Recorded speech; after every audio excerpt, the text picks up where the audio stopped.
Bonjour mes amis, Nicolas Sierra-Pica avec vous aujourd'hui, en direct depuis le bassin d'Arcachon. Regardez comme c'est beau. Pour parler d'une question particulière, pourquoi est-ce que moi, Nicolas Sierra-Pica, j'aime Israël? Tout de suite.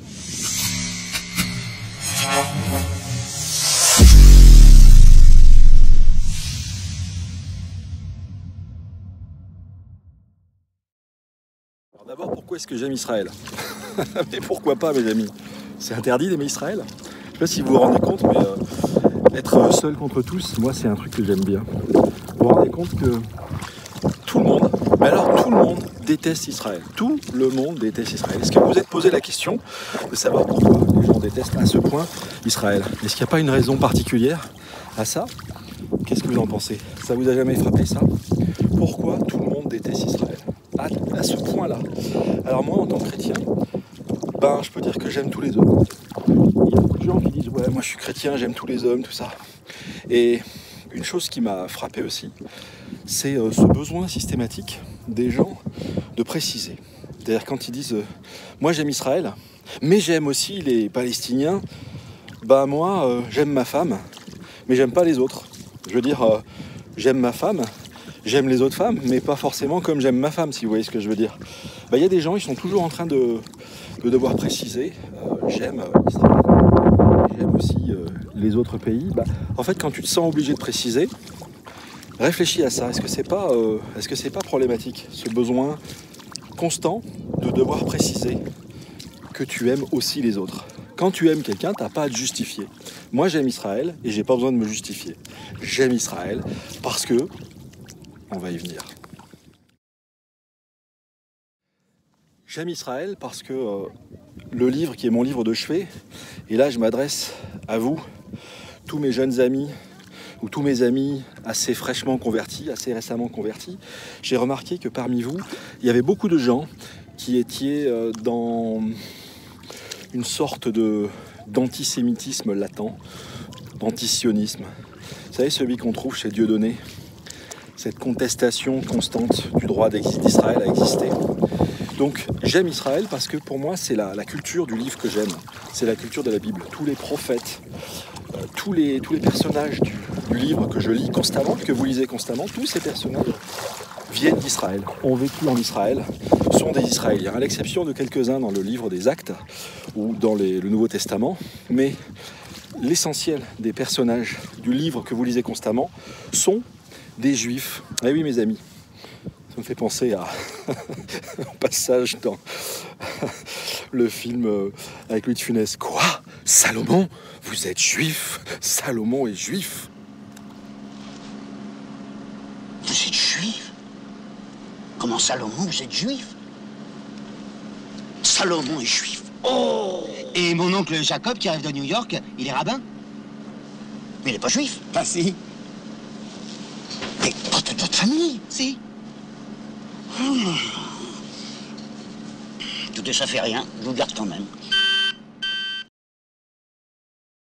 Ensuite, j'aime Israël parce que Israël, c'est quand même le pays où Jésus est né. Et la Bible dit aussi clairement que le salut vient des Juifs. Vous savez, si vous avez lu Romains 9, Romains 11, ne te glorifie pas, toi, Olivier sauvage. C'est comme les poupées Barbie, elles se sont pas fabriquées. Et ta foi, la foi que tu as, le livre que tu as dans les mains, je te signale que c'est un livre saint qui appartient aussi aux Juifs. Donc, toi, mon ami, t'es pas tombé hier matin avec la pluie. Non, non. L'arbre d'où ta foi est tombée, l'endroit d'où vient cet Ancien Testament, c'est Israël. Et moi, je dis, j'aime Israël. Alors, les gens n'aiment pas l'élection. Les gens n'aiment pas le peuple élu. Les gens n'aiment pas le fait de savoir que certains ont été choisis. C'est vrai qu'il y a quelque chose d'injuste dans l'élection. Et moi je trouve ça intéressant, au contraire, la raison pour laquelle Dieu a choisi le peuple hébreu. Vous la connaissez cette raison? Moi je ne la connais pas forcément, mais j'ai des pistes et je trouve ça intéressant. Donc on va essayer d'en parler un peu. Donc ces pistes, ce début de piste, je ne sais pas si c'est vraiment une piste, mais en tout cas c'est une réflexion personnelle. je dirais que le peuple hébreu, par rapport à toutes les autres nations, c'est un peu, vous savez ce que dit l'apôtre Paul dans l'Épître aux Corinthiens, les choses de l'Ancien Testament sont arrivées pour nous servir d'exemple à nous qui sommes arrivés à la fin des siècles. Et cet exemple, ce peuple exemplaire, il n'est pas exemplaire dans le sens où il est particulièrement remarquable par son obéissance, par sa fidélité. Bien au contraire, l'histoire d'Israël nous montre que c'est un peuple qui majoritairement, d'ailleurs on le voit à ses rois, d'abord le peuple Israël, le peuple hébreu a voulu avoir des rois comme les nations, et on voit que majoritairement les rois ont été infidèles. Majoritairement les rois d'Israël ont été infidèles à Dieu, c'est incroyable ça. Eh bien ce peuple a été l'objet de l'élection de Dieu, d'un Dieu qui choisit les choses folles du monde pour confondre les sages, parce qu'il est particulier par rapport aux autres peuples.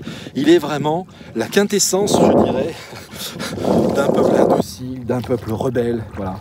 Et Dieu, par là, montre que, justement, il est lui, en dépit des troubles, des comportements individuels ou collectifs, il est capable de sauver et de sauver un peuple. La Bible dit aussi que le tiers d'Israël sera sauvé en un jour.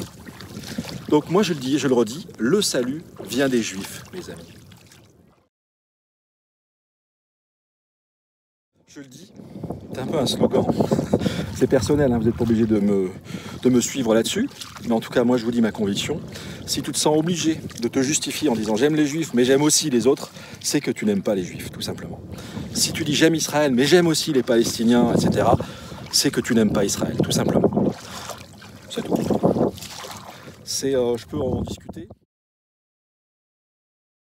C'est quand même à Jérusalem, c'est quand même sur le mont des Oliviers, qui sera séparé en deux, que Jésus va revenir. Alors j'espère que vous n'allez pas avoir l'outrecuidance, le culot de me dire que pas du tout, Jésus va revenir, ça va être symbolique. En Israël, c'est symbolique. La Jérusalem, elle est céleste, elle n'est pas de cette terre, etc. Toi, tu es un païen parce que tu crois que la prophétie de Dieu est terrestre. Alors, moi, je dirais à ceux qui sont dans cette conviction-là, vous n'êtes pas dans la pensée biblique. Vous êtes dans une espèce de patchwork, une espèce d'alliage de chair et d'esprit. D'interprétation. Tu peux pas dire que tu interprètes le livre de l'Apocalypse à un moment quand ça t'arrange d'une façon symbolique, et tu peux pas dire que tu interprètes le livre de l'Apocalypse à un autre moment parce que ça t'arrange et que ça correspond à tes convictions ou à ce que tu as envie de dire, que là tu prends le livre dans son sens littéral. C'est pas possible. Soit tu dis que l'Apocalypse est symbolique et à ce moment-là ta règle d'interprétation c'est tout au long de l'Apocalypse. Alors effectivement tu peux dire que ce sont des allégories, ce sont des images, il y a une typologie dont voici les clés, etc. Ou alors tu dis c'est littéral et à ce moment-là, il te faut appliquer ta règle tout du long de l'Apocalypse. Tu ne peux pas faire ton patchwork, ton bricolage, c'est pas possible. T'es pas chez Bricomarché, là, t'es pas chez Casto, tu fais ton petit patchwork, ton petit montage, ça marche pas comme ça dans la foi, ça marche pas comme ça avec les choses de lunaire. Dieu cache les choses aux sages et aux intelligents, il les révèle aux petits-enfants. Donc si tu veux comprendre le plan de Dieu, je dirais, commence par remettre en question ta conviction par rapport à Israël. D'après Romains 9, tiens, toi qui ne crois pas qu'Israël, l'Israël terrestre, soit quelque part conduit, voulu, et encore l'objet d'une élection, d'un choix de Dieu par rapport aux autres peuples. Toi qui ne crois pas ça, eh bien, explique-moi, s'il te plaît, le chapitre 9 de l'Épître aux Romains. Explique-le-moi. Fais-moi une explication, là, dans les commentaires en dessous, tu peux le faire, je t'écoute. Israël, c'est un pays particulier. Les Juifs sont aussi des gens particuliers. Regarde le nombre de prix Nobel. Regarde, il y a une bénédiction qui est attachée aux Juifs, qui est attachée aux Israéliens, qui est attachée aux gens qui disent que l'État d'Israël est une espèce d'apartheid. Ça me fait doucement rire. C'est la seule démocratie du Moyen-Orient et du Proche-Orient. C'est la seule démocratie. C'est un pays qui est entouré de 27 nations arabes totalement hostiles. D'accord ? Ces nations sont hostiles, mais vraiment hostiles. tu peux pas être juif là-bas et vivre correctement. Ah bah oui, regarde au Maroc, tu peux être juif. Bien sûr, tu peux être juif au Maroc, mais tu pourras jamais avoir accès à des métiers comme la fonction publique, etc. Les juifs sont soumis à un diktat, une oppression islamique. Les juifs sont des sous-citoyens dans les nations musulmanes. Et encore que dans certains pays, ils sont carrément persécutés. Regarde en France, première nation musulmane d'Europe. Eh oui, la France qui est alignée sur l'Organisation de la coopération islamique. Regarde les infos françaises. On ne parle que dans un discours qui est aligné avec les déclarations de l'Organisation de la coopération islamique. On est tous alignés quand tu vois par exemple ce qui se passe en Israël actuellement, les attaques des terroristes palestiniens sur la frontière. Bah oui, je dis terroristes parce que ce sont des gens qui agissent avec la terreur. Regarde, mets un juif au milieu d'eux, tu vas voir ce qui va se passer. Est-ce qu'ils vont discuter pacifiquement? Pas du tout, le mec va se faire massacrer. Ce sont des gens qui sont prêts au meurtre et qui sont formés, qui sont manipulés dès l'enfance. C'est pas moi qui le dis, hein. Ils sont manipulés dès l'enfance pour bouffer du juif, pour mettre le juif dehors. Pourtant, est-ce qu'il existe une culture palestinienne? Est-ce qu'il existe une nation palestinienne? Pas du tout. Regarde Yasser Arafat, ce mec qui est mort avec 900 millions de dollars qu'il avait détournés à l'État. Donc sa fortune personnelle s'est élevée à 900 millions de dollars. 900 millions de dollars, t'entends bien? Eh bien, attends, je vais pas m'avancer ici parce que l'eau est profonde. Arafat, c'était un Égyptien. Les Palestiniens, ce sont des Arabes. Ils parlent arabe. La langue qu'ils parlent, c'est l'arabe. D'accord? Il n'y a pas de nation palestinienne. Ils ne viennent pas des Philistins, c'est pas vrai. Même si on pourrait croire que Palestine, etc., ça peut avoir les mêmes racines, mais les Philistins ont disparu au temps biblique. Attendez, là il y a un peu beaucoup d'eau, j'ai pas envie de mouiller le bas de mon pantalon. Ça va être difficile.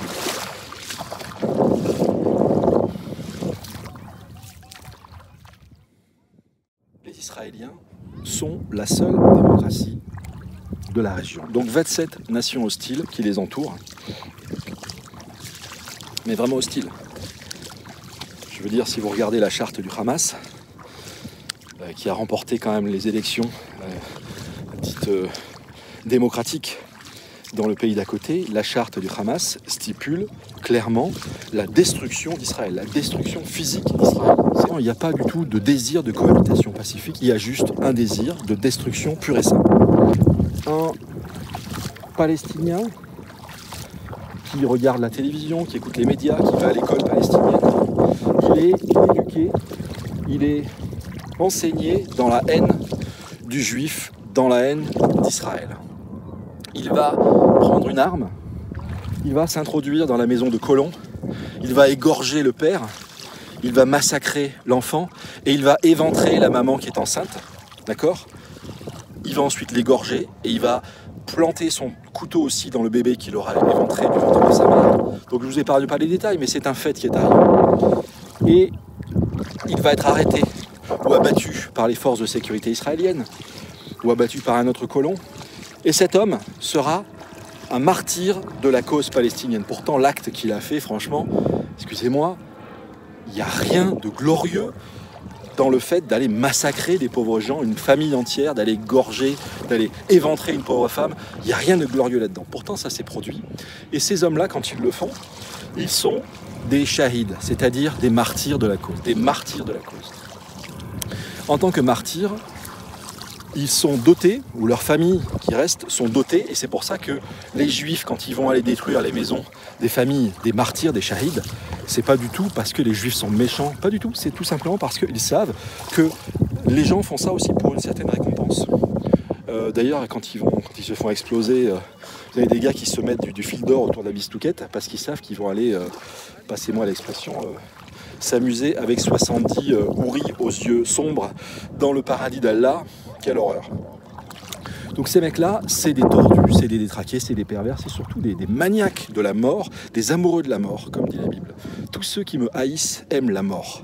Personne ne s'est vraiment inquiété de cette manipulation, de cette fabrique de terroristes dont il faudra quand même plusieurs décennies pour se sortir dans la région, parce que la jeunesse a été tout simplement lobotomisée dans ce coin. Alors, cet exemple dont je vous ai parlé, en réaction, vous avez un juif qui voit cette massacre de cette famille de colons avec la maman éventrée, le bébé massacré, enfin des horreurs. Un juif qui prend le bouillon, qui charge des armes dans son véhicule, qui va à un checkpoint et qui va aller essayer d'assassiner, donc de se venger. Ce mec-là se fait arrêter à la frontière, à un checkpoint, par des soldats. Les soldats l'interrogent, ils disent écoute, les soldats israéliens l'interrogent, ils disent qu'est-ce que tu as fait ? Voilà, il confesse son crime. Voilà. Ce gars-là, en Israël, il passe au tribunal, d'accord ? Il passe au tribunal, il est jugé, il est condamné et il finit en prison. Et il passe des années parce qu'il avait l'intention d'aller commettre un crime de façon préméditée, même si c'était quand même sous le coup d'une forte émotion. Ce gars-là va être jugé, va être condamné et va effectivement faire sa peine de prison parce que Israël, c'est ce qu'on appelle une démocratie. C'est pas un endroit où on va glorifier la mort, on va glorifier le suicide, où on va donner le statut de héros national à des gens qui vont commettre des abominations, des horreurs terribles sur des civils. Non, c'est une démocratie. Alors j'en termine par un tout petit point concernant la théologie du remplacement, la théologie de la substitution, c'est-à-dire que l'Église a remplacé Israël. Moi je crois que dans le plan de Dieu, il peut y avoir très bien des promesses qui se sont accomplies à un moment donné. On peut les prendre dans un sens littéral, naturel, terrestre, et on peut aussi les spiritualiser. C'est d'ailleurs un reproche qu'on peut faire à la théologie du prétérisme, c'est-à-dire que les choses se sont passées et ne se reproduiront pas ou concernent un temps éloigné, et donc c'est fini. Quand tu lis les promesses qui sont dans Ésaïe, par exemple, ah non, c'est fini. Je t'appelle par ton nom, tu es à moi, non, c'est fini, mon gars, c'était pour les Juifs, toi, c'est bon. Tu peux arracher les pages à ta Bible, ces promesses merveilleuses qui mettent ton cœur en feu, des fois, quand tu vois à quel point Dieu t'aime. Ouais, je t'appelle par ton nom, tu es à moi. Toutes ces prophéties, ces promesses magnifiques qui sont dans Ésaïe, ben non, ça ne te concerne pas, mon gars. Alors, juste pour dire ça, la théologie du remplacement, elle croit donc tout simplement que l'Église a remplacé Israël. Que l'Église, elle est à Jérusalem, elle est céleste. Donc il y a sa mesure, il y a ses dimensions qui sont décrites. Elle descendra du ciel, elle viendra sur la terre. Oui, effectivement, au dernier jour, elle viendra du ciel. Mais il y a aussi quand même des promesses qui valent pour l'Israël terrestre, qui se repentira, donc se convertira en un jour. Et c'est quand même quelque chose qui mérite d'être souligné. Et donc pour terminer, je redirai ce que j'ai dit tout à l'heure. Si tu dis j'aime Israël, quand on aime, on ne dit pas oui, j'aime mes enfants, mais pas maintenant qu'ils ont fait des bêtises. Ben non, l'amour il est inconditionnel, comme Dieu. Il est fort comme la mort aussi, l'amour. Évidemment, et il est aussi jaloux. Mais même s'il ne va pas dire, bon bah, effectivement, ce que l'État d'Israël fait parfois, c'est je n'approuve pas tout ce qu'ils font. Évidemment, moi non plus, je n'approuve pas tout ce qu'ils font, c'est logique. Mais mon amour pour le peuple hébreu, mon amour pour le peuple d'Israël, il est inconditionnel. C'est-à-dire qu'il ne va pas s'attacher à leurs actions. Il ne va pas être conditionné à une bonne ou une mauvaise attitude. Mon amour, il est indéfectible, il est acquis. J'aime Israël, j'aime le peuple d'Israël, j'aime bien sûr tous les hommes, ça c'est évident. C'est mon devoir de chrétien. Je ne fais pas d'exception comme Dieu, je ne fais pas d'acception de personne. C'est-à-dire je ne vais pas dire toi je t'aime plus, toi je t'aime moins. Mais j'aime le peuple hébreu, je les aime tels qu'ils sont, avec leurs torts, avec leurs travers, avec leurs défauts, avec leurs qualités, avec leur pays. Et ils ont le droit d'avoir un pays, d'ailleurs, vous savez que Jérusalem, c'est quand même la capitale d'Israël depuis 3000 ans. Il n'y a pas beaucoup de nations, je crois qu'il y a une nation latino-américaine, je ne sais pas si c'est pas, j'allais dire le Costa Rica, mais c'est plutôt l'Équateur, je crois, qui a reconnu Jérusalem comme capitale d'Israël, les États-Unis bien sûr. Je sais qu'il y a eu aussi le Premier ministre ou un ministre belge, je crois que c'est le Premier ministre belge qui a reconnu que Israël avait le droit d'avoir sa capitale à Jérusalem, parce que ça fait quand même 3000 ans que c'est la ville de David, et on y a trouvé abondamment de vestiges, alors que on ne trouve pas de vestiges palestiniens aussi anciens, évidemment. Et vous savez aussi une dernière chose, la façon dont l'islam procède, l'islam profane. C'est-à-dire que si vous dites que cet endroit est un cimetière, un lieu qui appartient aux Juifs, l'islam va vouloir profaner ce lieu en y construisant par exemple, ou en y mettant par exemple des choses que les Juifs vont juger impures. Et c'est une façon pour eux d'annexer aussi l'héritage d'un autre, de supplanter. D'ailleurs on le voit dans la bénédiction prophétique de Moïse, lorsque Moïse va faire sa bénédiction prophétique, je crois que c'est en Genèse 49, il va dire « Ismaël est un âne sauvage ». Ismaël est un âne sauvage. La main de ses frères sera toujours contre lui.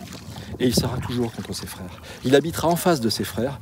Et ça, quelque part, je dirais que la malédiction d'Ismaël, la malédiction des peuples arabes, c'est aussi de faire, comme le dit aussi la Bible, de faire la guerre à ses frères juifs à perpétuité. Il y aura la guerre contre Amalek à perpétuité. Tout simplement à cause d'une désobéissance à un moment précis dans l'histoire des hommes. Voilà mes amis, c'était Nicolas Sierra-Picard en direct du bassin d'Arcachon. Magnifique journée d'avril pour traiter de la question de pourquoi est-ce que j'aime le peuple hébreu, pourquoi est-ce que j'aime la nation d'Israël. À bientôt mes amis, merci de m'avoir suivi. Ici vous avez la forêt qui mène à Andernos, derrière cette pointe. Ici, pile en face, vous avez Arcachon. Là-bas au fond, vous avez la dune du Pilat. Ici au milieu, vous avez l'île aux oiseaux avec les fameuses cabanes chanquées que vous voyez partout. Là-bas, vous avez le Cap Ferré. Et ici, plusieurs autres petites villes.